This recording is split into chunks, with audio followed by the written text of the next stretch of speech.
तो अगर आप फ्री ई बुक्स और टेस्ट सीरीज पाना चाहते हैं तो हमारी एप्लीकेशन महाविद्या इकोनॉमिक्स को डाउनलोड कर लें। यहाँ पर आपको UGC NET, PGT economics, assistant professor, CUET PG economics, economics optional, B economics, M economics जैसे 250 से वैदिक कोर्स मिलेंगे। अब आप अपने घर बैठे हमारे हार्ड कॉपी नोट्स भी मंगा सकते इस वीडियो में डिस्कस करने वाले हैं प्रॉफिट मैक्सिमाइजेशन अप्रोच, या आप कह सकते हो प्रोड्यूसर इक्विलिब्रियम किस तरीके से होता है। तो दोस्तों, प्रोड्यूसर इक्विलिब्रियम समझने से पहले आप समझ लीजिए कि प्रोड्यूसर वो होता है जो प्रोडक्शन कर रहा होता है और इसका जो ऑब्जेक्टिव होता है वो प्रॉफिट कमाना होता है। प्रोड्यूसर इक्विलिब्रियम में हम वो ऑप्टिमम लेवल पता करने की कोशिश करते हैं जिसमें एक फर्म जितना लेवल पे प्रोडक्शन करेगी, यानी कि एक ऐसा लेवल जहां पर उसको मैक्सिमम प्रॉफिट मिल रहा हो, क्योंकि किसी भी प्रोड्यूसर का ऑब्जेक्टिव होता है प्रॉफिट को मैक्सिमम करना, और जिस कंडीशन में प्रोड्यूसर को मैक्सिमम प्रॉफिट मिलता है उसी को बोलते हैं प्रोड्यूसर इक्विलिब्रियम। तो इस वीडियो के माध्यम से, इस वीडियो की सहायता से हम ये जानने का प्रयास करेंगे कि आखिरकार प्रोड्यूसर इक्विलिब्रियम किस तरीके से डिटरमाइन होता है। तो मैं आपको ऑलरेडी बता चुका हूं कि किसी भी प्रोड्यूसर का ऑब्जेक्टिव होता है अपने प्रॉफिट को मैक्सिमम करना। अब प्रॉफिट तीन तरीके के हो सकते हैं। एक तो होता है एबनॉर्मल प्रॉफिट। एबनॉर्मल प्रॉफिट वो होता है जिसमें टोटल रेवेन्यू जो है वो ज़्यादा होती है टोटल कॉस्ट से, यानी कि एवरेज रेवेन्यू ज़्यादा होती है एवरेज कॉस्ट से।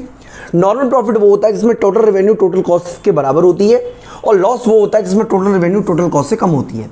अब यहाँ पर बच्चे कई बार क्वेश्चन उठता है कि आखिरकार जब टोटल रेवेन्यू और टोटल कॉस्ट बराबर बराबर होती है तो यहाँ पे तो नो लॉस नो प्रॉफिट होगा, तो आखिरकार इसको नॉर्मल प्रॉफिट क्यों कहते हैं? ये क्वेश्चन है जो हो सकता है आपके मन में हुआ हो, तो इसका जवाब मैं आपको देने की कोशिश कर रहा हूं। देखिए, टोटल कॉस्ट जब हम बात करते हैं, टोटल कॉस्ट, तो इसके अंदर लैंड, लेबर, कैपिटल और इंटरप्राइज, इन सभी की जो एक तरीके से फैक्टर इनकम है वो शामिल की जाती है। इसका मतलब ये हुआ कि जब हम कॉस्ट को कंसीडर करते हैं तो कॉस्ट के कंसीडर में मिनिमम प्रॉफिट भी इंक्लूड होता है, जो एक फर्म को, जो एक प्रोड्यूसर को ऑलवेज मिलना चाहिए अगर कोई फर्म उस काम को कंटिन्यू करती है। यानी कि मान लीजिए, सपोज कीजिए कि मैं एक प्रोड्यूसर हूँ और मुझे लगता है कि मुझे 50,000 तो प्रॉफिट होना ही चाहिए हर महीने। ये मेरी खुद को दी गई सैलरी है जो कि मैं नहीं दे रहा हूं, लेकिन सैलरी तो है।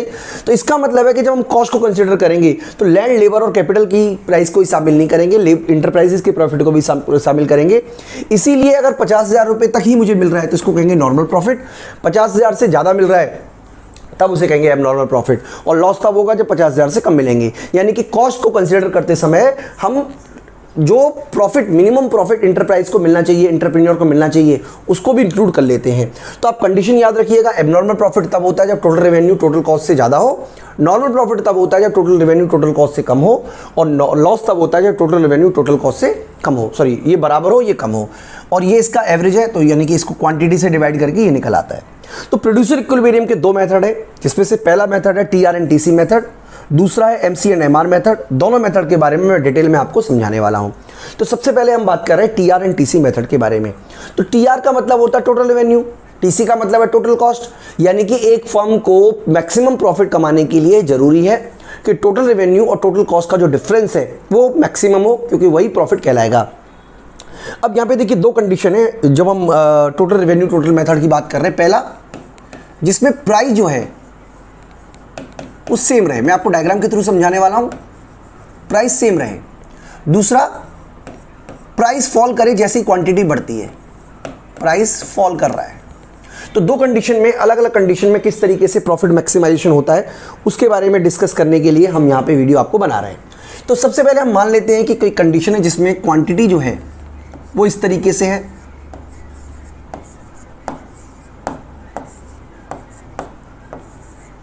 और प्राइस जो है वो उसका 10 रुपये है।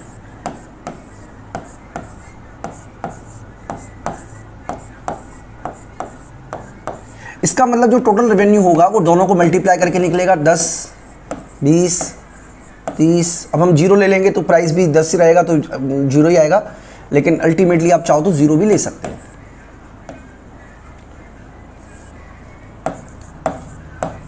50, 60, 70, 80। टोटल कॉस्ट का वीडियो आपने ऑलरेडी पढ़ी हुई है। टोटल कॉस्ट इस तरीके से होती है, इस तरीके से, यानी कि जब हमारा आउटपुट का लेवल है टोटल रेवेन्यू है हमारा, टोटल कॉस्ट हमारी है 12, 20। इसको हमने मतलब पहले वो इंक्रीज करता है, एमसी है ना, एमसी के हिसाब से याद रखना, पहले डिक्रीज करेगा फिर इंक्रीज करेगा, ठीक है जी। पहले 20, यहाँ पर हमने मान लिया इसको इसमें से 8 इंक्रीज़ हुआ है तो अब 4 इंक्रीज़, अब इंक्रीज़ कर देते हैं हम 26, 30, ठीक है जी। इसके बाद हमारा यानी कि इस जगह प्रॉफिट जो है वो ब्रेक इवन हो गया है 32, और इसके बाद कुछ भी मान लो आप, एग्जाम्पशन ही हम बेस कर रहे हैं।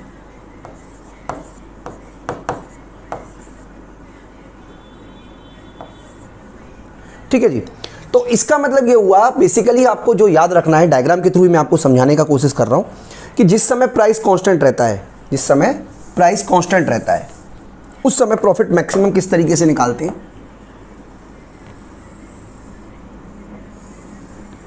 यहां पे हम ले लेते हैं यूनिट, और जो टोटल रेवेन्यू होगा वो इस तरीके से बनेगा, यानी कि ये दिखा रहा है कि प्राइस जो है वो कांस्टेंट है। आपने रेवेन्यू वाला चैप्टर भी पढ़ा हुआ है, कॉस्ट वाला चैप्टर भी पढ़ा हुआ है, इसमें सब कुछ हमने डिटेल कराई हुई है। और जो टीसी है वो इस तरीके का होगा, पहले इंक्रीज करेगा फिर इस तरीके से बढ़ता चला जाएगा। यानी कि ये जो पॉइंट है ये वाला, इसको हम ए बोल रहे हैं, और ये जो पॉइंट है बी, इस पॉइंट पर जो प्रॉफिट है वो जीरो है, जिसको हम L0 बोल देते हैं, और इस वाले पॉइंट पे भी प्रॉफिट जो है वो मैक्स जीरो है। यानी कि ये जो कंडीशन है जहां पर कॉस्ट ऊपर है, ये वाली कॉस्ट ऊपर है, ये लॉस को डिनोट कर रहा है, ये वाला लॉस को, ये लॉस को है। और कोई फर्म अगर इससे ज्यादा प्रोडक्शन करती है तो ये भी लॉस को डिनोट कर रहा है। तो जब दोनों तरफ लॉस ही डिनोट हो रहा है तो फिर प्रॉफिट किधर है? प्रॉफिट है यहां पे, इसके बीच में। मैं इसको येलो से शेड कर देता हूं, ये वाला प्रॉफिट है। यानी कि एक फर्म को प्रॉफिट तभी होगा जब वो L0 से ज्यादा प्रोडक्शन करेगी लेकिन L1 से कम करेगी। लेकिन हमारा ऑब्जेक्टिव केवल प्रॉफिट कमाना नहीं है, मैक्सिमम प्रॉफिट कमाना है। इसलिए हमारा जो इसका जो स्लोप है जब वो बराबर बराबर होगा, यानी कि इस पॉइंट पर दोनों का स्लोप बराबर बराबर है, इसका मतलब इस पॉइंट पर अगर L2 प्रोडक्शन लेवल होता है तो प्रॉफिट मैक्सिमम होगा। अब चाहो तो प्रॉफिट का डायग्राम भी बना सकते हैं हम यहां पे। डायग्राम में आपको यह समझना है कि प्रॉफिट मैक्सिमम कब होगा। तो ये 3 लेवल हो गए हमारे। इस लेवल से पहले हमारा लॉस जो है वो घट रहा है, यहां तक बढ़ेगा, फिर धीरे धीरे धीरे करके ये हमारा प्रॉफिट का डायग्राम हो गया। यानी कि इस लेवल पे लॉस है, ये लॉस है, ये लॉस है। यानी कि अगर आप L0 तक प्रोडक्शन करते हो तो लॉस होगा, L2 के बाद प्रोडक्शन करते हो तो लॉस होगा, प्रॉफिट यहां होगा, L1 के बाद करते हो प्रॉफिट मैक्सिमम होगा L2 लेवल पे। तो बेसिकली आपको ये याद रखना है कि अगर फर्म का प्राइस कांस्टेंट है तो इस तरीके का डायग्राम बनाना और बताना कि जैसे ही प्रॉफिट मैक्सिमम होगा वो कंडीशन कौन सी होगी। एक और कंडीशन के बारे में डिस्कस हमें करनी ही चाहिए। उस कंडीशन में बेसिकली जो प्राइस है वो कांस्टेंट नहीं रहता, यानी कि प्राइस लगातार फॉल करता है। तो कंसेप्ट में कोई फर्क नहीं पड़ेगा क्योंकि जो टीसी है वो तो इसी तरीके का रहेगा जैसा वो है। हाँ, टीआर की शेप इस तरीके की बन जाएगी। ये तब होता है जब किसी भी फर्म के पास में जो रेवेन्यू है वो लगातार गिरता रहता है, यानी कि उसका मतलब ये हुआ रेवेन्यू गिरने का मतलब प्राइस गिर रहा है, मैं ये कहना चाह रहा था। तो ये जो हिस्सा है, अगर कोई फर्म जो है वो L0 से ज़्यादा कम प्रोडक्शन करती है तो वो लॉस होगा, जैसे यहाँ पे दिखाया हुआ सेम तरीके से। और अगर ज़्यादा प्रोडक्शन करती है L1 से ज़्यादा तो भी लॉस होगा। कंसेप्ट वही है बिल्कुल, सिर्फ टीआर की शेप में अंतर है। मैक्सिमम प्रॉफिट तब होता है जब स्लोप दोनों का बराबर बराबर हो, यानी कि ये हम स्लोप डाल के देख लेते हैं। तो जिस कंडीशन में स्लोप बराबर बराबर होगा वहां पर मैक्सिमम प्रॉफिट होगा, यानी कि ए बी जो है वो मैक्सिमम प्रॉफिट को डिनोट कर रहा है। ये तरीका है। अब चाहो तो यहां पर एक और डायग्राम बना सकते हो जो प्रॉफिट को डिनोट कर रहा हो। बेसिकली आपको ये क्या बताना है, आपको ये बताना है कि L0 से पहले ये लॉस है, ये लॉस है। L0 से पहले ये लॉस है, इसके बाद प्रॉफिट बढ़ा, मैक्सिमम प्रॉफिट L2 पर हुआ और प्रॉफिट गिरते गिरते गिरते गिरते L1 पे प्रॉफिट जीरो हो गया और उसके बाद प्रॉफिट जो है वो नेगेटिव हो गया। तो इतना सा कंसेप्ट है जो कि आपको समझना है। दो चीजें हमने आपको बताई, सबसे पहला तो आपको ये समझना है कि टीआर एंड टीसी मेथड के अकॉर्डिंग प्रॉफिट मैक्सिमम तब होता है जब टीआर और टीसी के बीच का डिफरेंस ज़्यादा सबसे मैक्सिमम हो। तो ये सबसे ज़्यादा मैक्सिमम डिफरेंस के बारे में बताने की कोशिश की गई है। एक और मेथड हमने आपसे डिस्कस किया था, उसको बोलते हैं MC and MR method. According to the method, MC and method दो कंडीशन फुलफिल होनी चाहिए। पहला एमसी इक्वल टू एमआर होना चाहिए और एमसी एमआर को नीचे से कट करे। तो दोनों के बारे में मैं आपको समझाने की कोशिश करता हूँ। जैसे हमने यहाँ पे माना था, हम सेम चीज़ मान लेते हैं। देखिए, मार्जिनल कॉस्ट का मतलब क्या है, पहले आप वो समझ लीजिए। मार्जिनल कॉस्ट का मतलब होता है एडिशन इन कॉस्ट, और मार्जिनल रेवेन्यू का मतलब होता है एडिशन इन रेवेन्यू। तो जब तक एमसी और एमआर बराबर नहीं हो जाते तब तक आपको मैक्सिमम प्रॉफिट नहीं मिलेगा, मैक्सिमम प्रॉफिट नहीं मिलेगा। यही कंडीशन है। देखिए, मैं आपको एक एग्जांपल से समझाता हूं, हो सकता है आपको मेरी बात अच्छी तरीके से समझ में आ जाए। मान लीजिए केस ए ले लेते हैं, केस 1। इस केस में एमसी जो है वो एमआर जो है वो ज़्यादा है एमसी से। हम केस ले लेते हैं, ठीक है। सुविधा के लिए हम मान लेते हैं कि प्राइस जो है वो कांस्टेंट है, यानी कि हम क्या कर रहे हैं, हम सपोज कीजिए हम ऐसे मान लेते हैं, एग्जांपल है, क्वांटिटी 10 है, प्राइस भी 10 है, टोटल रेवेन्यू जो है वो 100 है, और थोड़ी देर के लिए हम मान लेते हैं कि टोटल कॉस्ट भी 100 है। हम मान लेते हैं, मानने में क्या जा रहा है। इसका मतलब इस केस में जो प्रॉफिट है, या चलिए मान लीजिए कॉस्ट को हम क्या करते हैं, 80 की जगह ये मान लेते हैं, 80 मान लेते हैं, 80 मान लेते हैं, तो प्रॉफिट जो है वो 20 का आ रहा है। अब सपोज कीजिए कि आपकी जो एडिशनल कॉस्ट है वो कम बढ़ी, रेवेन्यू ज़्यादा बढ़ा, यानी कि आपने क्या किया, आपकी जो रेवेन्यू है मान लीजिए वो 11 यूनिट पे आपको 110 रुपये हो गया, लेकिन जो कॉस्ट इंक्रीज हुई वो केवल 8 रुपीज़ हुई। यानी कि इस केस में जो मार्जिनल रेवेन्यू है वो 10 है, ये वाला डिफरेंस, और मार्जिनल कॉस्ट जो है वो 8 है। इसका मतलब ये हुआ कि इस केस में अगर आप और ज़्यादा प्रोडक्शन करोगे तो आपका जो प्रॉफिट है वो बढ़कर हो जाएगा 22। यानी कि अगर आप इस प्रोडक्शन को इस लेवल पर लेकर आते हो जहां पर एमसी मोर देन एमआर है, sorry MR more than MC है, तो इसका मतलब है कि इस केस में आपको प्रॉफिट हुआ, और इस कंडीशन में अगर आप प्रोडक्शन को बढ़ाते हो तो आपका प्रॉफिट भी बढ़ेगा। उल्टा कर लें, अगर हम इस कॉस्ट को 12 मान लें, 12 मानने का मतलब है कि ये हमारा सीधा सीधा 92 हो जाता। 92 होने का मतलब क्या है कि आपका जो प्रॉफिट है वो घट जाता। इसका मतलब ये हुआ कि अगर एमआर ज़्यादा है एमसी से तो आपको प्रोडक्शन कराने पर, प्रोडक्शन को इंक्रीज करने पर प्रॉफिट होगा, और अगर एमआर लेस देन एमसी है तो आपको प्रोडक्शन कम करने पर प्रॉफिट होगा। यानी कि अल्टीमेटली आपको प्रॉफिट तभी होगा मैक्सिमम जब आपका एमसी और एमआर बराबर हो। डायग्राम के थ्रू समझने की कोशिश करें, हो सकता है आपको कंसेप्ट अच्छी तरीके से समझ में आ जाए। देखिए, ध्यान से समझिएगा बच्चों, हम ये मान के चल रहे हैं कि प्राइस कांस्टेंट है, तो इसका मतलब है कि जो एमआर होगा वो प्राइस के बराबर कांस्टेंट ही रहेगा। बिल्कुल सिंपल सी बात है। मान लीजिए ये 10 है, मार्जिनल कॉस्ट जो है वो यू शेप की होती है, और सपोज कीजिए वो इस तरीके की मार्जिनल कॉस्ट है। इक्विलिब्रियम पॉइंट की बात करें तो देखिए दो कंडीशन है। पहली कंडीशन तो ये है कि वो बराबर होना चाहिए, बराबर तो इस पॉइंट पे भी है और बराबर इस पॉइंट पे भी है, यानी कि इस Q1 लेवल पे भी MC और MR बराबर है, और इस लेवल पे भी MC और MR बराबर है। लेकिन अगर आप इस कंडीशन को फॉलो करते हो जहां पर MC MR को नीचे से ऊपर से कट कर रहा है, तो ये हमारा केवल लॉस ही लॉस होगा। यानी कि अगर कोई फर्म इस लेवल पे प्रोडक्शन को रोक देती है तो उसको केवल लॉस मिलेगा और कुछ नहीं मिलेगा। इसीलिए जब इंक्रीजिंग कॉस्ट होती है वहीं पर इक्विलिब्रियम होता है, क्योंकि ये कंडीशन जो है, ये वाला जो एरिया है, ये प्रॉफिट को दिखा रहा है। प्रॉफिट, ये प्रॉफिट है सारा का सारा। अगर कोई फर्म इससे ज्यादा प्रोडक्शन करती है तो ये भी फिर से लॉस हो जाएगा। यानी कि अगर किसी फर्म को प्रॉफिट कमाना है तो उसके लिए कंडीशन क्या जरूरी है, number 1 MC should be equal to MR। तो ये वाली कंडीशन यहां पे MC इक्वल टू MR होना चाहिए। दूसरा MC cut MR from the below.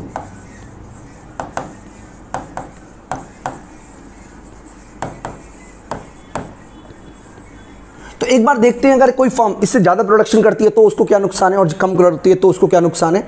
देखिए, अगर मान लीजिए कोई फर्म Q2 लेवल पे प्रोडक्शन ना करके Q0 लेवल पे प्रोडक्शन कर रही है, तो इसका मतलब है कि उसको केवल इतना ही प्रॉफिट होगा, यानी कि एक तरीके से ये हिस्सा लॉस में चला जाएगा, ये लॉस हो जाएगा, यानी कि ये एरिया लॉस में चला जाएगा अगर कोई फर्म इससे कम प्रोडक्शन करती है। तो जो प्रॉफिट बचेगा उसका केवल इतना हिस्सा बचेगा, ये वाला हिस्से का ही प्रॉफिट मिलेगा उसको, ये हिस्सा लॉस में चला जाएगा और ये हिस्सा ऑलरेडी लॉस में है, जो नेट प्रॉफिट होगा वो कम आएगा। मतलब कहने का ये है कि एक फर्म को मैक्सिमम प्रॉफिट कमाने के लिए Q2 लेवल पे ही रहना पड़ेगा, क्योंकि अगर Q2 लेवल से कम का प्रोडक्शन करती है तो इसका मतलब है उसकी रेवेन्यू ज़्यादा है, कॉस्ट कम है, तो जो वो प्रॉफिट कमा सकती थी उसको उस प्रॉफिट का लॉस होना पड़ेगा। एक तरीके का ये भी लॉस है, यानी कि कम प्रोडक्शन करने पर आपको लॉस होगा। इसका मतलब ये हुआ कि अगर आपकी कॉस्ट बढ़ भी रही है तो भी कोई दिक्कत नहीं है, लेकिन रेवेन्यू से कम होनी चाहिए तो आपको प्रॉफिट होगा, यानी कि इस कंडीशन में लॉस देखने को मिलेगा। अगर कोई फर्म इससे ज़्यादा प्रोडक्शन करती है, मान लीजिए Q3 लेवल पे प्रोडक्शन करती है, तो भी सेम बात रहेगी, यानी इस केस में भी लॉस होगा। अल्टीमेटली हमें समझना है कि मैक्सिमम प्रॉफिट के लिए जरूरी है कि MC और MR बराबर हो और MC MR को नीचे से कट करे। कंडीशन चेंज हो जाती है, सॉरी कंडीशन चेंज नहीं होगी अगर प्राइस फॉल भी कर रहा है, तो भी प्राइस फॉल कर रहा है तो MR इस तरीके का बनेगा, मान लेते हैं MC इस तरीके का है, तो इसका मतलब है इक्विलिब्रियम पॉइंट A पर होगा। यहां पे दोनों कंडीशन फुलफिल हो रही हैं, यानी कि MC और MR बराबर भी है और MC MR को नीचे से भी कट कर रहा है। अगर कोई फर्म इससे कम प्रोडक्शन करती है तो ये लॉस हो जाएगा, यानी कि अब उसे केवल इतना ही प्रॉफिट मिलेगा, इससे ये जो ये एरिया जो है वो लॉस में चला गया। इसी तरीके से अगर कोई फर्म इससे ज़्यादा प्रोडक्शन करती है तो भी ये एरिया लॉस में चला जाएगा। कहने का बच्चों सीधा मतलब ये हुआ कि अगर कोई फर्म को प्रॉफिट कमाना है तो प्रॉफिट कमाने की दो ही कंडीशन है। पहला MC = MR होना चाहिए, जैसा कि यहाँ पे प्रूफ हो, यहाँ पे हो रहा है, और MC MR को नीचे से कट करे। ऊपर से कट करते हुए अगर होता है तो इस केस में केवल फर्म को लॉस ही होगा, कुछ और होगा नहीं, जो कि उसको चाहिए नहीं। ऊपर से कट करेगा तभी उसने प्रॉफिट कमाया होगा। इसका मतलब अगर कॉस्ट, मान लीजिए किसी की कॉस्ट आ रही है 1000 रुपये, 1000 रुपये की कॉस्ट आ रही है और रेवेन्यू हो रहा है मान लीजिए 500 रुपये, तो इस केस में अगर कॉस्ट गिरती है तो उसे प्रॉफिट तो हुआ ही नहीं। प्रॉफिट तो तब होगा ना जब गिरती हुई कॉस्ट बढ़ना शुरू करे। बिल्कुल सिंपल सी बात है, इसमें ज़्यादा लॉजिक लगाना है नहीं। तो इस तरीके से कंसेप्ट को हम कवर करते हैं। इस वीडियो में इतना ही, थैंक यू। हम इस वीडियो में बात करते हैं बोमोल की सेल्स मैक्सिमाइजेशन थ्योरी के बारे में। इससे पहले जो आपने थ्योरी पढ़ी है प्रॉफिट मैक्सिमाइजेशन अप्रोच, उसमें यह माना गया है कि किसी भी फर्म का ऑब्जेक्टिव होता है प्रॉफिट को मैक्सिमम करना, और प्रॉफिट वहाँ मैक्सिमम होता है जहाँ पर TR और TC के बीच का डिफरेंस सबसे ज़्यादा हो। तो मैं आपको एक बार उस चीज़ को दोबारा समझा देता हूँ, और ये काम आने वाली चीज़ है इसलिए मैं आपको दोबारा से बता रहा हूँ, अदरवाइज़ मैं आपको इसको बताता नहीं। तो TR TC अप्रोच के थ्रू डायग्राम एक बार हम फिर से समझ लेते हैं। यानी कि हमें बेसिकली समझना है कि हमारे को, मैं आपको दो डायग्राम के थ्रू समझा देता हूं ताकि कंसेप्ट आपको साफ समझ में आ जाए। देखिए, अगर हम बात करते हैं मोनोपोलिस्टिक कंपटीशन की, यानी कि इस केस में जो प्राइसेस है वो गिरता है, तो उस केस में जो टोटल रेवेन्यू है वो इस तरीके से बनता है। आप सब लोग जानते ही होंगे टोटल रेवेन्यू का शेप कैसी होती है। यानी कि इस पॉइंट पर टोटल रेवेन्यू मैक्सिमम है और इसके बाद टोटल रेवेन्यू फॉल करना शुरू कर देता है। टोटल कॉस्ट इस तरीके से शेप ले देती है, मतलब एक तरीके से हम ये कह सकते हैं, ये मान लीजिए टोटल हमारी कॉस्ट है। और इस केस में अगर प्रॉफिट की बात करें, मान लीजिए ये हमारा है A point, break even point है, ये भी ब्रेक इवन पॉइंट है। तो इस केस में अगर हम क्वांटिटी की बात करें तो सेम लेवल ले लेते हैं। इस केस में चलिए हम अपनी तरफ से ले लेते हैं, क्वांटिटी प्रोड्यूस हो रही है X0 और इस लेवल गए क्वांटिटी प्रोड्यूस हो रही है X1, यानी कि दोनों ही कंडीशन में जो प्रॉफिट है, दोनों ही कंडीशन में जो प्रॉफिट है वो 0 होगा, चाहे आप X0 पे प्रोडक्शन करें चाहे आप X1 पे प्रोडक्शन करें। यानी कि इस केस में अगर हम प्रॉफिट का, और ये वाला जो है जिस पे स्लोप बराबर बराबर होता है, ये वाला पॉइंट, यानी कि ये जो लेवल है जिसको हम नाम दे देते हैं X2, ये हमारा प्रॉफिट मैक्सिमम लेवल है। यानी इस केस में जो प्रॉफिट है पहले घटेगा, फिर बढ़ते बढ़ते बढ़ते बढ़ते मैक्सिमम हो जाएगा और यहाँ पे ज़ीरो होके ये प्रॉफिट हो जाएगा। ये हम ऑलरेडी पढ़ चुके हैं। यानी कि ये जो थ्योरी है ये हमारी है profit maximisation theory.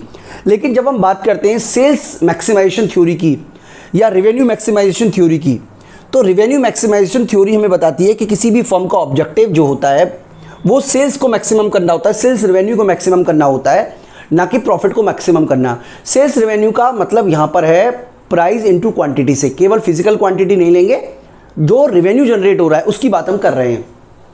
This is possible because management has been separated from ownership, यानी कि मालिक अलग होता है और जो मैनेजर है, जो कंपनी चला रहा होते वो अलग होता है। कंपनी चलाने वाले यानी कि जो मैनेजर है उसकी इंपॉर्टेंस तभी ज़्यादा होती है जब वो सेल्स को ज़्यादा निकाल के दे। यानी कि उसका जो ऑब्जेक्टिव होता है वो सेल्स रेवेन्यू को मैक्सिमम करना होता है, ना कि प्रॉफिट को मैक्सिमम करना। इसका ये मतलब नहीं है, ये मतलब बिल्कुल भी नहीं है कि उसको प्रॉफिट नहीं कमाना। प्रॉफिट तो फर्म को कमाना ही कमाना है, लेकिन उसका ऑब्जेक्टिव एकमात्र प्रॉफिट कमाना नहीं होता, बल्कि सेल्स की अपनी रेवेन्यू को मैक्सिमम करना भी होता है। तो इसकी क्या वजह है? सबसे पहला तो ये है कि जो इनकम होती है टॉप बिजनेस की या टॉप एक्सक्लूसिव जो एग्जीक्यूटिव होती है उनकी जो सैलरी होती है वो सेल्स पे डिपेंड करती है, ना कि प्रॉफिट पर। यानी कि सारी बातें सेल्स की हैं, क्योंकि सेल्स अगर बढ़ती रहेगी, प्रॉफिट चाहे कम भी आए, सेल्स अगर ऊंची है तो उसकी सस्टेनेबिलिटी ज़्यादा होती है। इसलिए जो इन्वेस्टर हैं वो ऐसी कंपनी में इन्वेस्टमेंट करना पसंद करते हैं जिसमें सेल्स ज़्यादा होती है और उस कंपनी की जो प्रेस्टीज है वो भी फर्म की ज़्यादा होती है। तो ये वजह है जिसकी वजह से बोमोल ने बताया कि किसी भी फर्म का ऑब्जेक्टिव केवल प्रॉफिट को मैक्सिमम करना नहीं होता, बल्कि सेल्स रेवेन्यू को मैक्सिमम करना होता है। यहाँ पर मैं आपको रिपीट कर देता हूँ, यहाँ पे प्रॉफिट जीरो नहीं करना, प्रॉफिट नेगेटिव नहीं करना, प्रॉफिट तो होना ही चाहिए, लेकिन हमारे मेन ऑब्जेक्टिव प्रॉफिट को मैक्सिमम ना करके सेल्स को मैक्सिमम करना है। तो यहाँ पे देखिए कुछ एजम्पशंस हैं। आप सबसे पहले समझ लीजिए टाइम पीरियड सिंगल पीरियड है। सिंगल पीरियड का मतलब है कि एक ही टाइम पीरियड दिया हुआ है। During this period, the firm attempt a maximum its total sale revenue rather than physical volume। यानी कि ऐसा नहीं है, अलग अलग पीरियड नहीं है, सिंगल पीरियड में ही हम सारे के सारे डायग्राम बनाएंगे। उसके अलावा sales revenue maximum is subject to minimum profit. जैसा कि मैंने आपको बताया, कम से कम प्रॉफिट होना ही चाहिए। अगर सेल्स मैक्सिमम है तो फ्री में थोड़ा ना बेच देंगे, हमारा सेल्स रेवेन्यू को मैक्सिमम करना है, लेकिन प्रॉफिट भी हमें कमाना है। इसके अलावा conventional cost and revenue curve ले लिए, यानी कि हमने ये मान लिया है कि जो प्राइस है वो इस डिमांड कर्व इस तरीके का है। डिमांड कर्व इस तरीके का होने का मतलब है टीआर इस तरीके का होगा और टीसी इस तरीके का होगा। तो इस तरीके की एजम्पशन हम लेके चल रहे हैं। तो डायग्राम पर हम वापस आ जाते हैं, इसी डायग्राम पर आ जाते हैं बच्चों वापस। देखिए सबसे पहले तो आप ये समझ लीजिए कि अगर कोई फर्म चाहती है अपने प्रॉफिट को मैक्सिमम करना, तो इसका मतलब ये हुआ कि इस लेवल पे प्रॉफिट जीरो होगा और मैक्सिमम प्रॉफिट का लेवल, मतलब एक tariके से आप कह सकते हो कि जो प्रॉफिट का लेवल है मैक्सिमम लेवल वो ये वाला है। यानी कि इस केस में हमारी सेल्स रेवेन्यू मैक्सिमम है। अगर फर्म Q3 तक प्रोडक्शन करती है, यानी कि इस केस में अगर हम बात करें ये वाला लेवल की हम बात करें, तो इसका मतलब है, इसको हम पाई ई लिख देते हैं। इसका मतलब इस केस में जो प्रॉफिट हुआ वो प्रॉफिट पर जो सेल्स है वो मैक्सिमम है। ठीक है जी। अगर कोई फर्म इससे कम प्रॉफिट कमा रही है, मान लीजिए इतना प्रॉफिट कमा रही है, इतना प्रॉफिट कमा रही है, तो ये वाला जो प्रॉफिट है इसे बोलेंगे नॉन ऑपरेशनल प्रॉफिट। यानी कि प्रॉफिट तो हो रहा है लेकिन इस प्रॉफिट पर फर्म कोई भी काम करना नहीं चाहेगी। इससे ऊपर अगर हम लेके जाएं, इससे ऊपर,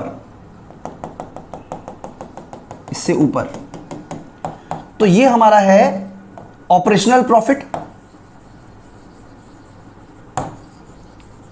लेकिन इस केस में हमारा जो आप कह सकते हो एक तरीके से जो प्रॉफिट है, जो सेल्स रेवेन्यू वो मैक्सिमम नहीं है। सेल्स रेवेन्यू मैक्सिमम इसी पॉइंट पर है और ये वाला तो हमारा जो है वो मैक्सिमम प्रॉफिट को दिखा ही रहा है। यानी कि ये वाला लाइन पे अगर आप जाते हो तो ये वाला जो है दिस वन, इससे मैक्सिमम प्रॉफिट।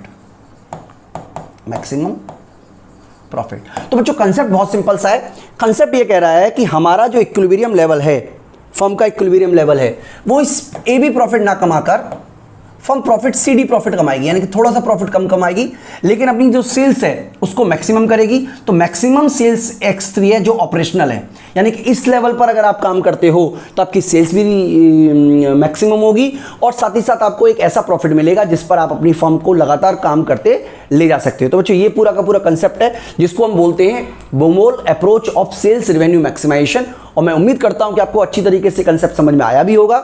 इस वीडियो में इतना ही, थैंक यू।